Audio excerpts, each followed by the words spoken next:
Most children do not become less resilient because life gets harder. They become less resilient because adults keep removing the hard parts. What feels helpful in childhood can quietly become helplessness later.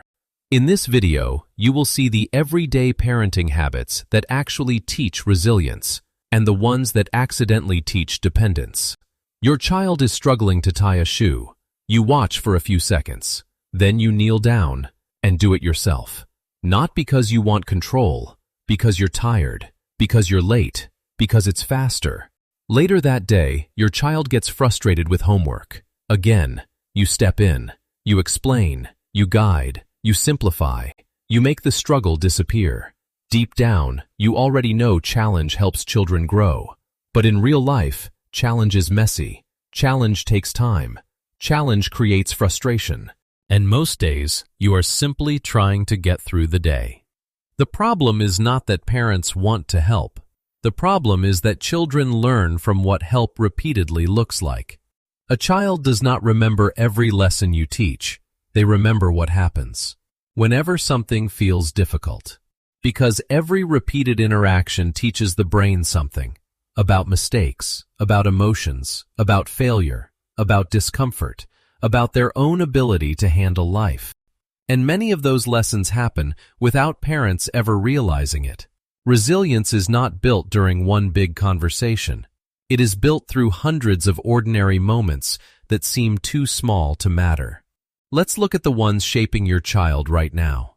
Your kids won't remember every single lesson you taught them when things were going great.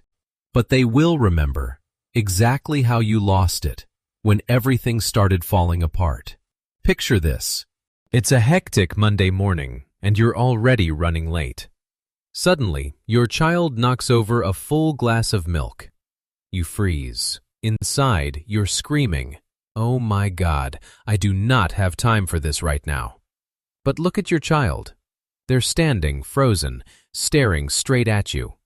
In that exact moment, their brain isn't just looking at the spilled milk. It's scanning for a much bigger answer. When things go wrong, how do my parents react?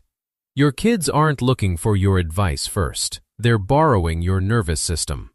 If you instantly react with anger or panic, their brain logs a dangerous lesson. Mistakes mean danger.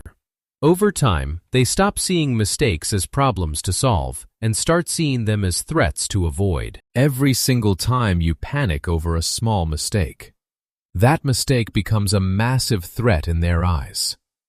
But an emotional reaction isn't the only way parents accidentally break a child's resilience.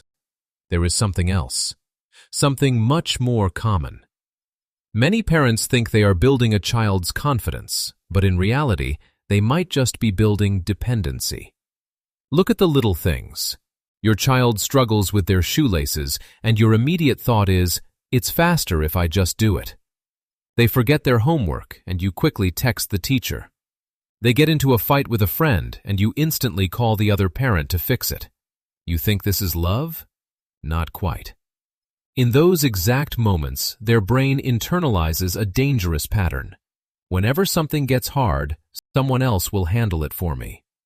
Here is the truth. Every single time you rescue your child from a minor struggle, you take away an opportunity to practice. The cost? When they grow up and that safety net is gone, they will either avoid challenges entirely or completely freeze under pressure. Your child doesn't lack confidence. They lack the experience of overcoming difficulties on their own. Do you really want them to be helpless when life gets tough? But here's the scary part. The damage of this rescue trap doesn't show up right away. It hides quietly and only reveals itself when they face their very first real failure.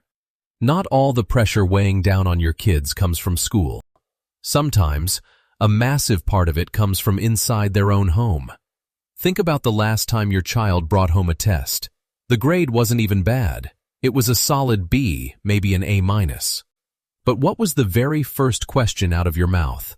Why did you lose these points? In your head, you're just thinking, I just want them to reach their potential. But look at your child. The pride instantly drains from their face. Here is the truth. Some kids aren't afraid of failing. They're afraid of disappointing you. In that exact moment, their brain creates a dangerous link. It connects performance with attention, validation, and emotional safety. The cost? They grow up carrying a heavy belief. I am only worthy when I perform well. Do you really want your child to feel like they have to earn your love? When every single conversation always loops back to results. Children learn that achievement is what defines their worth. But true resilience doesn't just need challenges to grow. It also needs a safe place to land. Many parents spend hours managing every little detail of their child's life, but they spend only a few minutes actually entering their emotional world. Look at what happens at the end of the day. You check if their homework is done.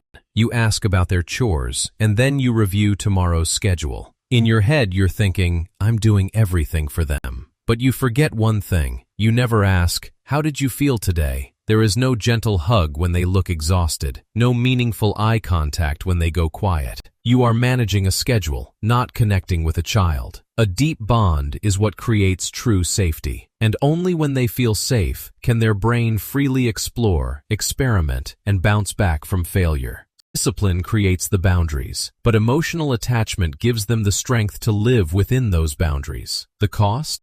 Without this bond over time, children will start looking for safety and validation somewhere else. Do you really want your child to become a stranger to you? Kids don't become strong just because they are constantly pushed. They become resilient when they know they don't have to fight alone. And when that safety system exists, something else, something much deeper, begins to take shape. Identity. One day, you will no longer be there to protect your child. But there is one thing that will definitely stay with them, and that is how they view themselves. Think about the painful moments your child will inevitably face. They lose a major game. They get cut from the team. They get rejected or suddenly left out by their group of friends.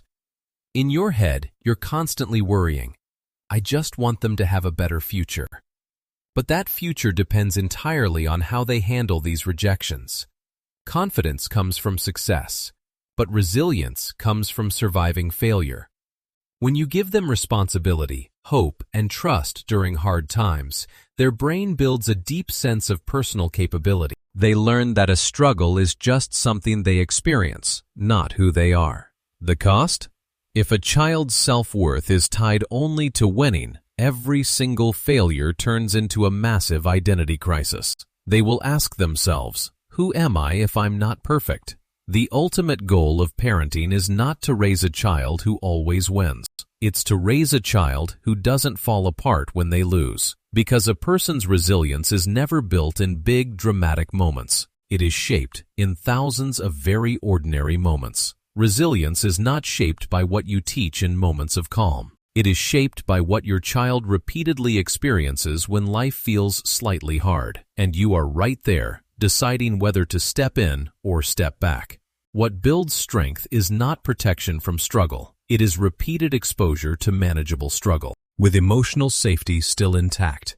Some parents just react to discomfort. Others notice the lesson hidden inside their reaction. The difference is not knowledge. It is what they interrupt in themselves before they act. You are not raising a child who avoids difficulty.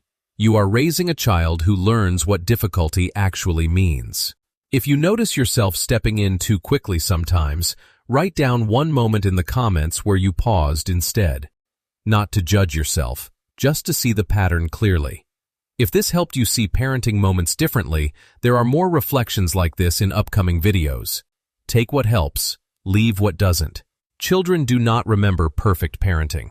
They remember what you did when things became imperfect. #10.